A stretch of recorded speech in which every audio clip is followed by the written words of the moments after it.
Evangelho sobre o homem no mundo. Eu ouvi aqui a prece, e que interessante a prece, os próprios anônimos tratam a prece no 11º passo, tratam a questão da prece e da meditação. Mas o homem no mundo, o que eu mais penso, só dá para entender se talvez vocês puderem me seguir numa prática. Vamos tentar? Todo mundo descruza as pernas, descruza os braços, fica relaxado. Não vou nem dizer que feche os olhos, pode ficar olhando para mim. O ideal não é ficar olhando para mim, escolha um ponto aí para olhar. Não ficar olhando para movimento, escolha um ponto para olhar, um canto ou o chão. Na verdade, o que é que você vai ficar prestando atenção? No ar. Só no ar. O ar que você inspira e o ar que você expira. Para ficar mais concentrado, quando você estiver inspirando, você fica pensando assim, contar de 1 mais ou menos até 5, deve ser o tempo que leva mais ou menos uma respiração, uma inspiração normal. 5 bem normal, uma média depende, varia do tamanho da pessoa, o tamanho do pulmão, né? Então você vê quantos, 2, quantos segundos você inspira, conta sem falar, só pensa, e quantos segundos você expira. Só vai prestar atenção na sua entrada de ar e na saída de ar. Vamos tentar? Eu vou fazer 5 vezes. Cada vez que a minha inspiração e expiração concluir, eu dou uma pancada no microfone. Certo? Depois a gente avalia. Vamos começar? Todo mundo pronto? Então vamos lá.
E aí? Quem sentiu que não consegue fazer com 5 segundos ou não, faz bem rápido? Quem fez bem rápido? Que a respiração está agitada. Quem sentiu que está todo se tremendo? Que o corpo está agitado? Quem? Alguém? 1, 2.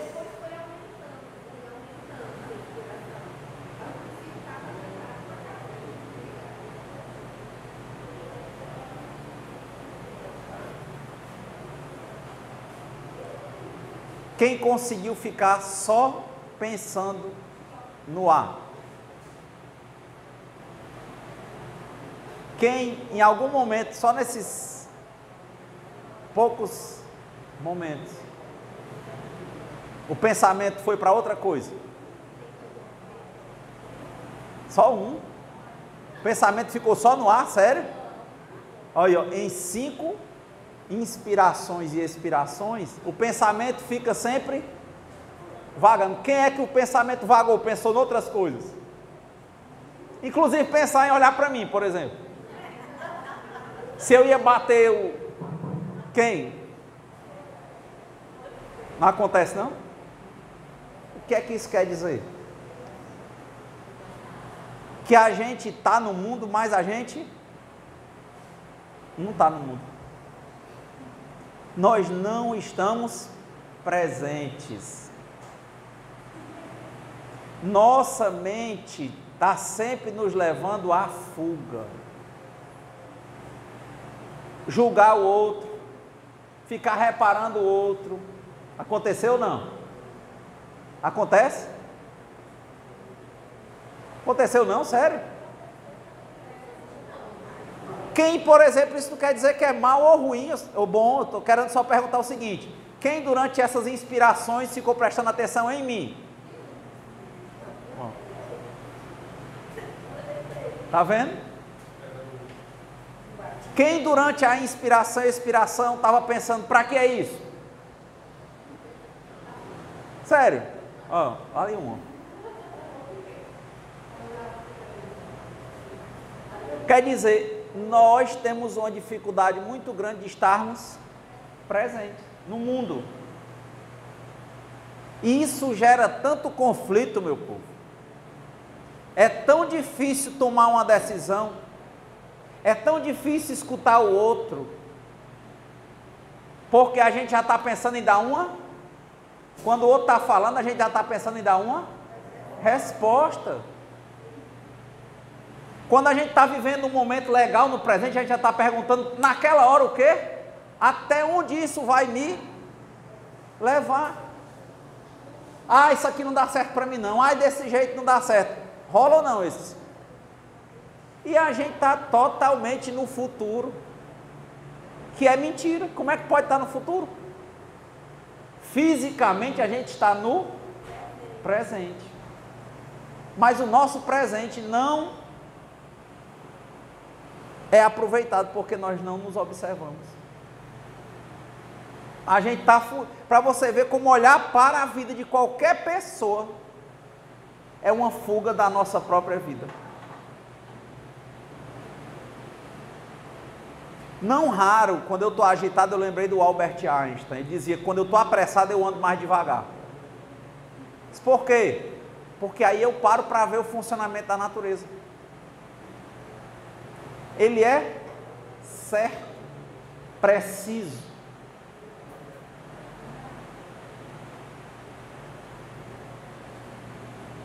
Muitas vezes, eu paro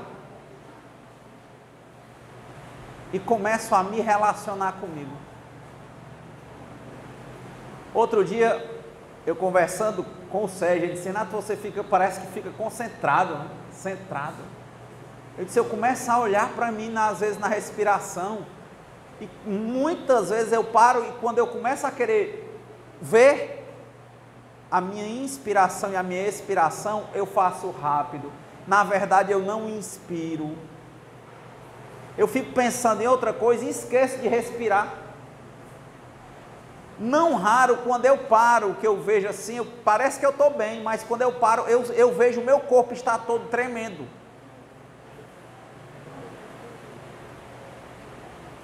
Imagine o desperdício de energia que eu não estou gastando com nada. Eu estou com um problema, quando eu paro para me centrar em mim, eu começo a tentar acompanhar minha respiração. Primeiro eu vejo que eu não estou respirando normal, e depois eu vejo que o meu corpo está totalmente agitado, e eu nem estava correndo. Aí eu paro.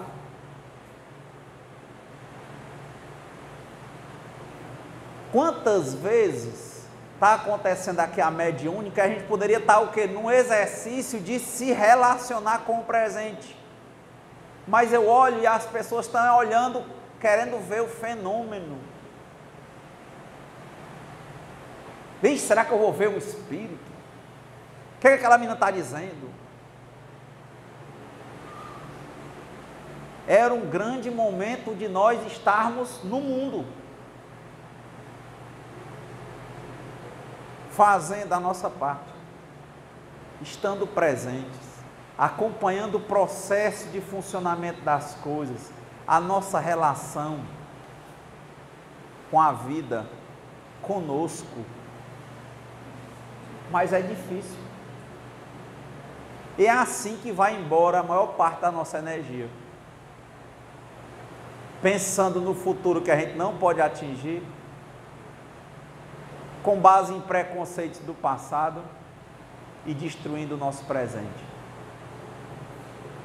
Assim é muito difícil ver as oportunidades.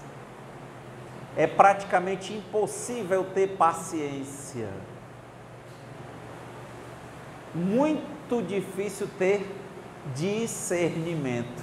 E como é que quem não tem discernimento pode usar a inteligência, que é intelegeres, escolher dentre?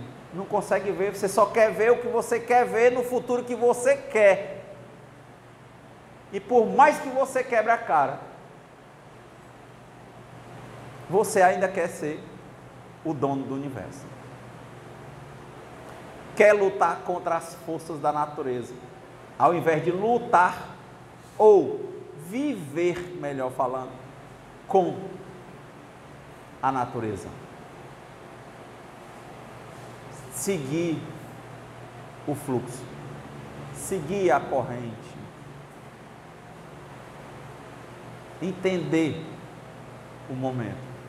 Eu acho a coisa mais difícil, porque o costume é estar repleto de fuga, repleto de conceitos, repleto de preconceitos. Isso gera pensamentos obsessivos e depois fugas compulsivas.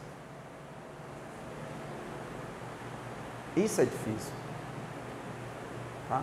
Então, partindo dessa prática, o Evangelho é o homem no mundo. Tentem depois fazer isso. Durante a mediúnica, fechar os olhos, acompanhem a respiração de vocês. Só isso. Tente esvaziar a mente. O que vai servir? Para viver o presente, para ver o presente, para aprender com o presente, para pegar as oportunidades.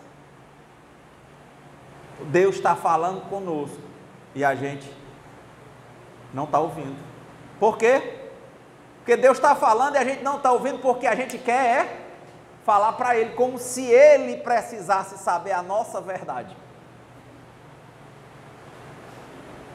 Porque se você não escuta a sua companheira, o seu amigo, seu filho, seu pai, qualquer pessoa que fala com você,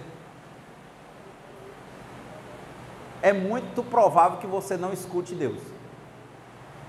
Mesmo jeito que você está ali, a pessoa falando com você, e você não ouvindo, mas já pensando nos seus conceitos e querendo dar uma resposta, pode olhar hoje que você vai ver que você não quer a opinião de Deus. Você quer ensinar a Deus, por mais que a sua vida esteja destroçada. Quem acha que isso tem alguma lógica? Você não vai escutar o Renato, tu acha que tu vai escutar Deus? Nunca. E o Renato é Deus? Não, é porque você não escuta ninguém. Você fez um conceito seu e acha que isso é forte e poderoso, mas não é. Isso é uma fraqueza, é uma baixa autoestima que fez você criar uma capa que você quer negar quem você é. E fica querendo se afirmar em cima de barco de isopor, barco de papel. Uma hora ele afunda, porque a natureza do papel é se desmanchar com a água. Aí o que você faz? Cria outro barquinho de papel. Vive de ilusões. A gente vive de ilusões. Não adianta querer dizer que quem não escuta qualquer coisa que seja, tem a capacidade de escutar a vida. A primeira marca, briga com a vida. Deus manda uma noção e você já vem com uma, mas e se for assim, não é não? E o mais? Mas e aquele? Tem 99 portas fechadas e uma aberta. Para o que é que você olha? Para as 99 se perde discutindo 99 erros. E duvida daquele que acertou. Por quê? Porque tem 99 que é errado.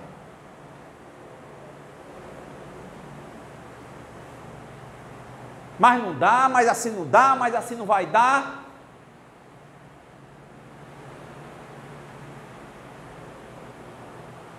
Usando aqui as mensagens interessantes, teve um determinado político, e o evangelho é o homem no mundo. É isso que nós estamos fazendo. O que é que nós estamos fazendo desde o começo? Tentando realmente estar no mundo, porque a gente costuma ser fumado como um cigarro. Está sendo tragado, ao invés de viver, a gente está sendo vivido. E aí tinha um determinado político brasileiro, e eu não vou falar nomes, porque as pessoas estão muito apaixonadas pela vida dos outros, mesmo que seja política, quando nós temos que ter um relacionamento e um compromisso com a nossa própria vida. Quantas vezes esse WhatsApp, Facebook não é uma fuga constante? Ele diz, eu tenho esse direito, ó. E aí as pessoas, quando vem um nome, já tem um conceito e um pré-conceito. Não tenha dúvida que se você tem com relação à política, vai ter com relação à história, vai ter com relação ao trabalho, vai ter com relação à sua mãe. Não adianta, é o seu processo. Ele está defeituoso. Ele está gastando mais energia do que você pode produzir. Por isso que você está cansado. Mas eu achei interessante que um determinado político, ele vivia disputando eleições presidenciais e não ganhava. Se eu assisti dentro dos inquéritos, eu ouvi, e chegou um momento, eles eram metidos politizados, numa determinada linha ideológica, e houve um grande marqueteiro que era de outra linha ideológica, que foi apresentar a proposta. Aí chegou ele, estavam na mesa todos os grandes intelectuais do grupo, e ele já com bem 3 eleições, acho que ele tentava e não ganhava, e chegou esse outro marqueteiro. Marqueteiro que era de outra linha, apresentou a proposta, todo mundo botou defeito na proposta. Ele pediu para o cara se retirar um pouco, para eles conversarem. Quando o cara voltou, ele disse, eu quero lhe dizer que, aqui eu tenho que conversar com meus companheiros, e eles entenderam que não é o nosso perfil. A gente acha que é por outro caminho. Aí ele olhou e disse, o senhor ainda tem alguma coisa a falar? E o marqueteiro só disse, eu só tenho uma pergunta a lhe fazer. Disse, pois faça a sua última pergunta. Ele disse, se vocês são tão sabidos, se vocês dominam tanto, por que é que o senhor ainda não ganhou?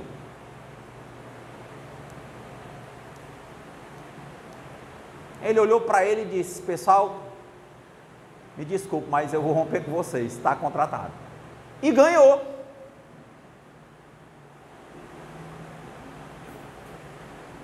Por que que muitas vezes a gente está na vida e tem coisas que são tão óbvias e a gente fica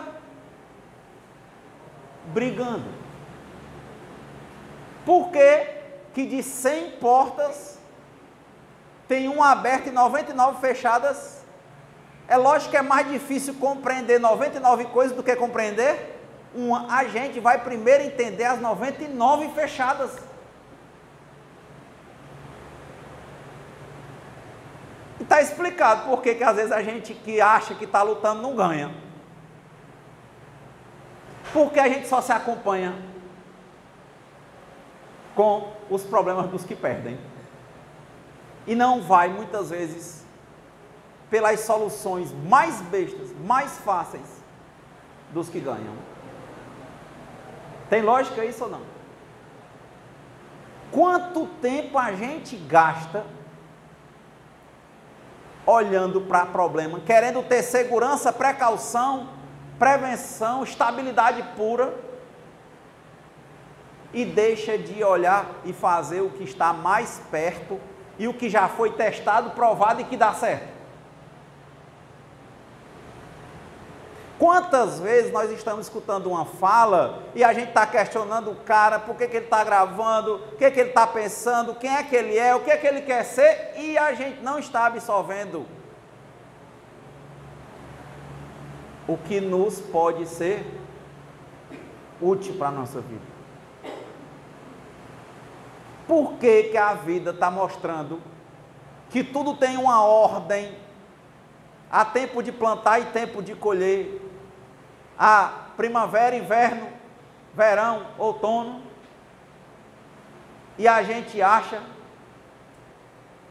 que só é inverno, ou só é verão, ou só é outono, ou só é primavera? Quer frear isso? Não pode. Ah, eu adoro o frio, mas vai ter um tempo de calor. É a compreender e aceitar o que não pode modificar. Olhar para o que está dando certo. Trabalhar com o que está mais perto. Mas se a nossa mente está toda hora em fuga, pelo WhatsApp, pela vida dos outros, pela bebida, pelas drogas, pelos relacionamentos distorcidos, pelos pensamentos obsessivos, a gente vive só em gasto de energia e confusão constante. E, consequentemente, nós não podemos nos dizer homens ou mulheres no mundo. Nós estamos num mundo paralelo criado por nós, mas não é a realidade. Não é a realidade.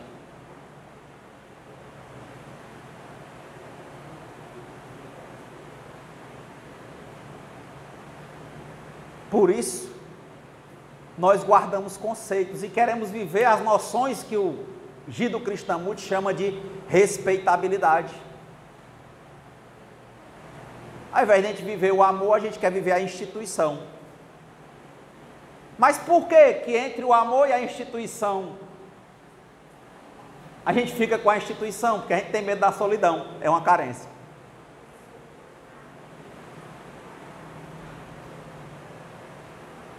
Ou não é assim?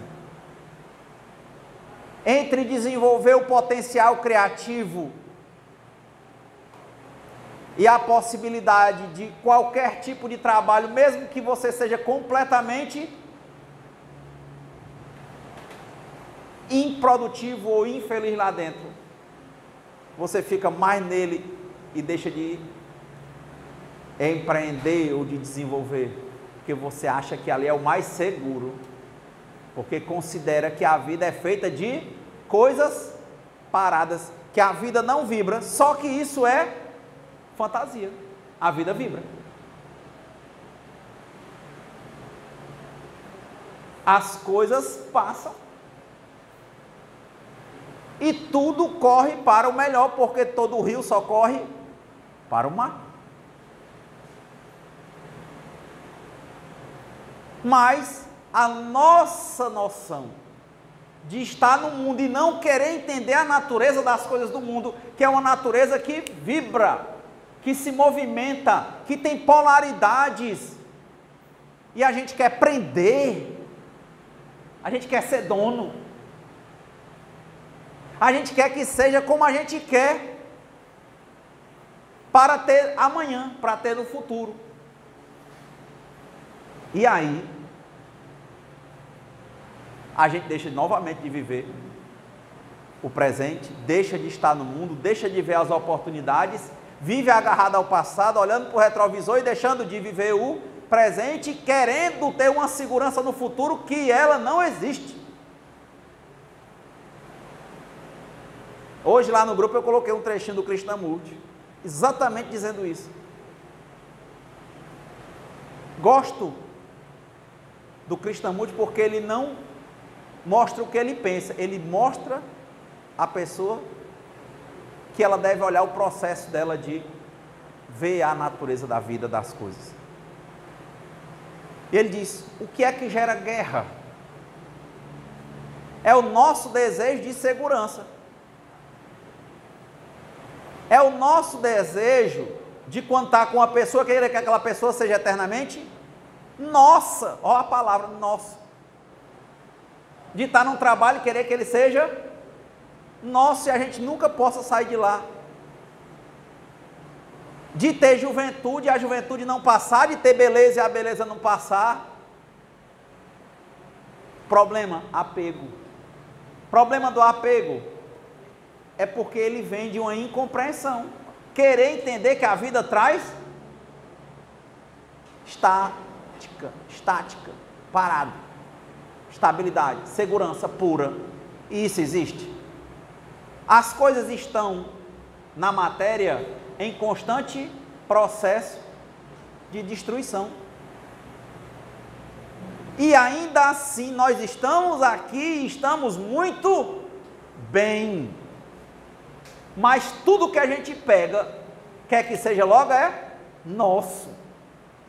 E nós só somos administradores. Tem uma música religiosa que diz: tudo é do Pai. Tem um filho? Meu filho. Não, você cuida dele.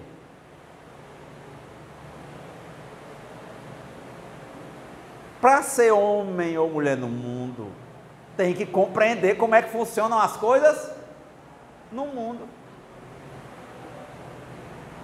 Para que possa tomar boas atitudes. Para tomar boas atitudes, tem que tomar boas escolhas. Para tomar boas escolhas, tem que ter um grande discernimento. E o primeiro discernimento é sobre o funcionamento da natureza das coisas.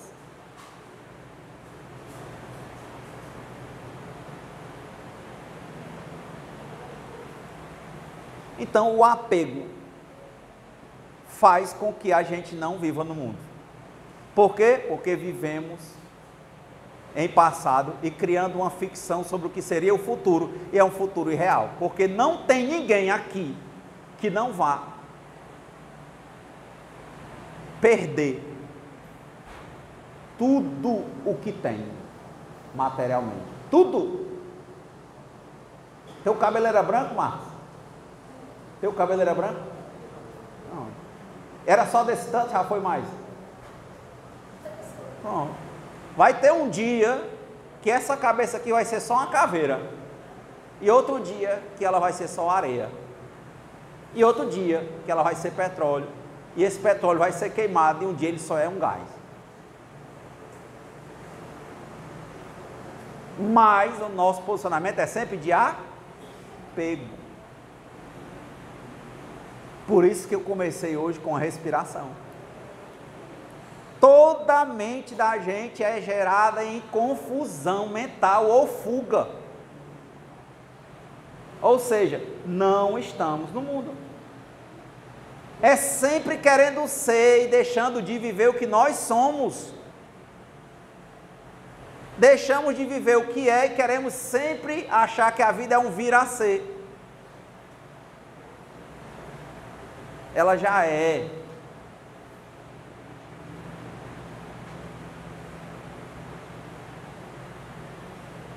Temos que conversar conosco, que nos relacionar conosco, que olhar para a vida, entender que nós somos elementos dentro de todo um contexto da natureza.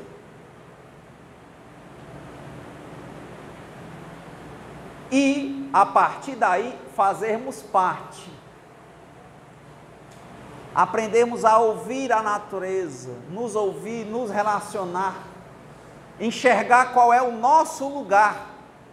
Não é a música? Quando Jesus passar, eu quero estar no meu lugar. Qual é o meu lugar? Cartola dizia isso: as coisas estão no mundo, só basta você querer ver.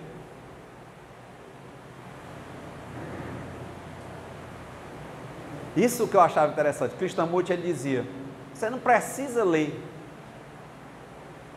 ou não é a quantidade de leitura, Você precisa é ficar observando o grande livro. Qual é o grande livro? A vida. Olha para a vida. Te enxerga dentro dela. Ocupa o teu espaço. Não desperdiça o que lhe é concedido.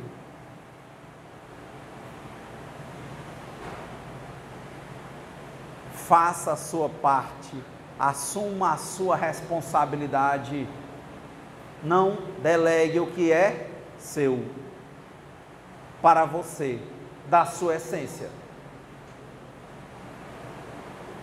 Viva e deixe que os outros vivam.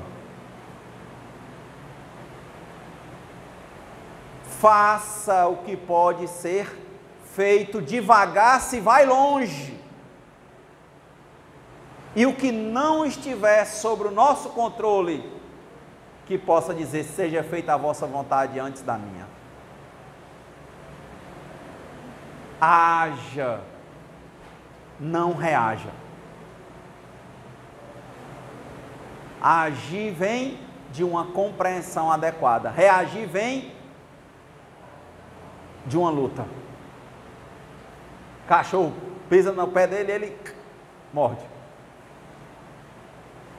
Pessoa consciente, melhor, atenta, presente,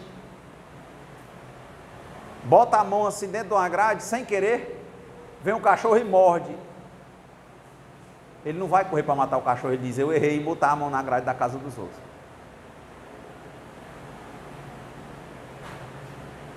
Que é aquela história do ciclo que nós estamos alimentando. A história da mulher foi passando na rua, pisou no rabo do cachorro, o cachorro mordeu. A mulher deu um chute no cachorro e foi às pressas para a farmácia. Chegou na farmácia, tinha outras pessoas para serem atendidas e ela brigou lá com todo mundo porque ela dizia que tinha uma urgência. Não percebi que os outros também tinham. E no final, porque ela estava com raiva e estava fazendo um escândalo, o gerente veio falar com ela e veio atender, e ela achou que tinha que descontar no funcionário, vendedor que estava atendendo os outros e não viu a urgência dela. E só ficou satisfeita quando o gerente botou aquele empregado para fora. E aquele empregado que foi para fora, chegou em casa com muita raiva. No caminho viu um cachorro. Ele deu um chute no cachorro, que com certeza é arriscado que tenha ido morder alguém. E chegando em casa, entrou. E a mãe dele foi fazer a comidinha para ele, enquanto ele foi tomar banho. Quando ele sentou na mesa, ela veio colocar e sem querer derramou um pouquinho do caldo. E ele bateu na mesa e esculhambou a mãe. Poxa, mamãe, eu já estou tendo um dia horrível, perdi o emprego, cruzei com um cachorro, e a senhora ainda vem derramar o caldo na mesa? Porque ele estava só repetindo, cachorro que mordeu a mulher, que com raiva brigou com o funcionário, que brigou com o gerente, que botou o funcionário para fora, que chutou um cachorro e que brigou com a mãe. É a mesma energia.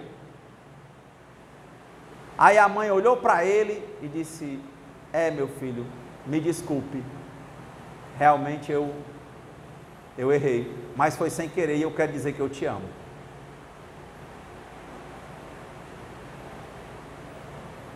E aí? Ele ficou completamente constrangido. E o que é que aconteceu? A energia se dissipou. E a vergonha que ele teve se transformou em uma energia nova, ela se transformou, melhor falando, de querer pedir desculpa, de pedir perdão à mãe, de honrar a mãe, e de olhar e dizer assim, poxa, eu perdi tudo, mas graças a Deus eu tenho uma casa e tenho uma mãe. E acabou o ciclo. Até então ele estava vivendo uma energia que era uma ficção criada. E na hora que ele sentiu a presença do amor da mãe, ele estava no mundo presente. E ele passou a viver a realidade e rapidamente ele assumiu o compromisso dele com a realidade. Rapidamente ele percebeu que ele tinha que pedir desculpas à mãe, que tinha que mudar de postura, que tinha que relaxar, que tinha que entender que no todo as coisas passam. Não adianta querer ficar explicando por quê. Tem coisas que simplesmente passam, acontecem porque isso é da vida.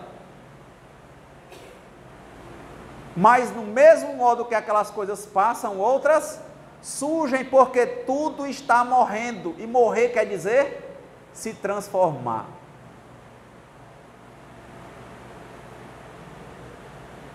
Tudo, para quem tem medo da palavra morte, está em constante transformação. Só que nós estamos tão cheios que nós não costumamos abrir espaço para o novo. Por quê? Porque estamos apegados ao velho, não queremos que as coisas passem.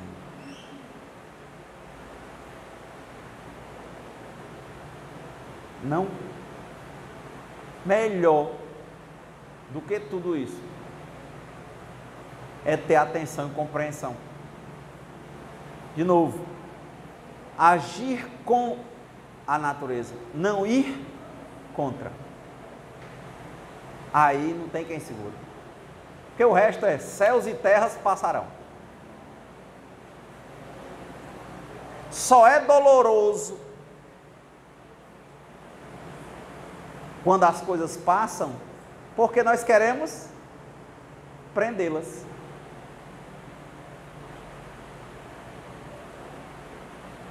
Porque se nós disséssemos como Hermógenes, entrego, confio, aceito e agradeço, talvez não doesse tanto. Aquele espaço tende a ser preenchido. Já prestaram atenção? Como na vida dói muito quando algo passa, mas com o tempo tudo ocupa o seu devido lugar. Quem tem experiências assim? Acho que todo mundo. Mas quando a gente está toda hora trazendo aquilo no pensamento, revoltado, brigando, não tem espaço para ver o novo, nem para o novo chegar. Por quê? Porque não soltou o velho. De novo, vive olhando para o retrovisor. Então antes eu gostava de pensar assim, nós devemos olhar para o futuro. Mas como é que eu vou olhar para o futuro, se só existe presente?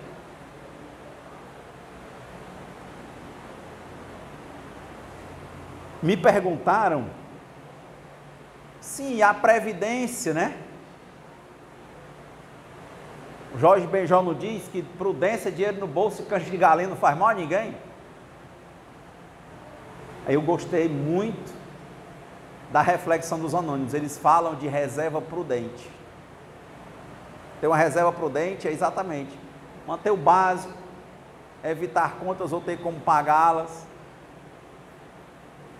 estar sempre se abrindo para o que o presente traz. Mas o nosso problema não é esse, nosso problema é gerar guerra. Quanto mais tem, mais quer e vive em volta disso. E nada nunca basta. Mas por quê que a gente pensa assim? Porque a gente quer que a vida seja o que ela não é. A gente quer que a vida tenha segurança. Ela tem? Um dos homens mais ricos do mundo, Bill Gates. Será que ele está lutando para morrer? Será que ele quer morrer? Talvez não. mas ele vai morrer? Que a maior segurança que você deve dizer que quer ter é da sua vida, não? Se nem ela, nos moldes em que você se encontra, vai ficar, como é que qualquer outra coisa pode ficar? Mas a nossa postura no mundo é sempre de nos amarrarmos e querermos que as coisas sejam como nós queremos. E o nosso jeito de querer as coisas é assim, que elas não mudem. Na psicologia chamam isso de complexo de Peter Pan. É a pessoa, o menino que não quer crescer. Aí é como diz Platão, que amor, hein, para Deus. Que a maior prova de amor é amadurecer, é crescer. Mas a gente quer ficar como algumas frutas. Antes de amadurecer, apodrece. Por quê? Porque a gente não quer soltar. Olha como nós somos crianças.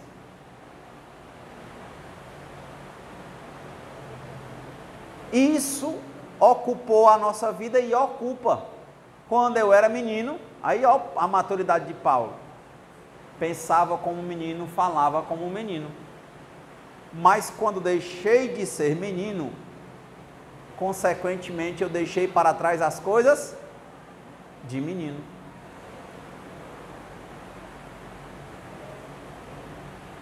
Mas será que nós já deixamos?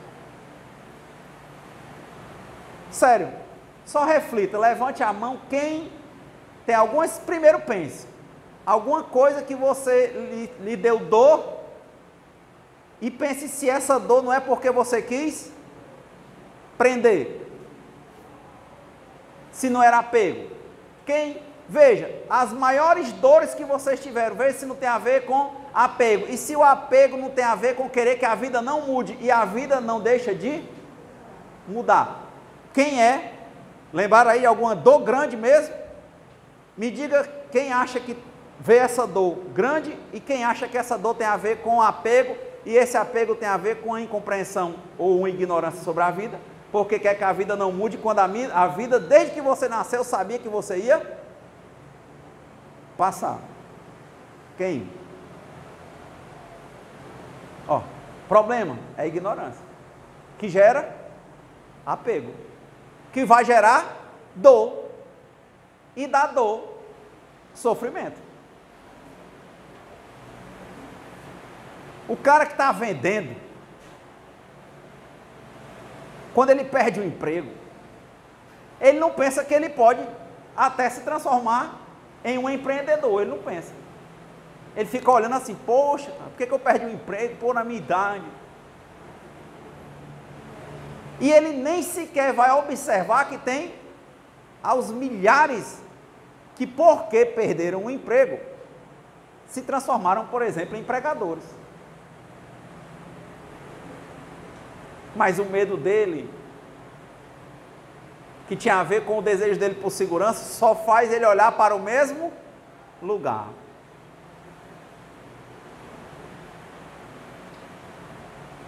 Quando a vida está oferecendo outras boas possibilidades.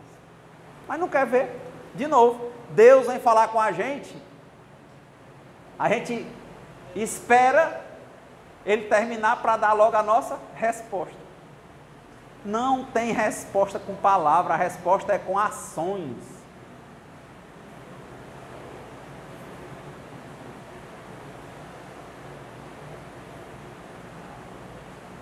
Então, uma boa semana para nós, muita paz.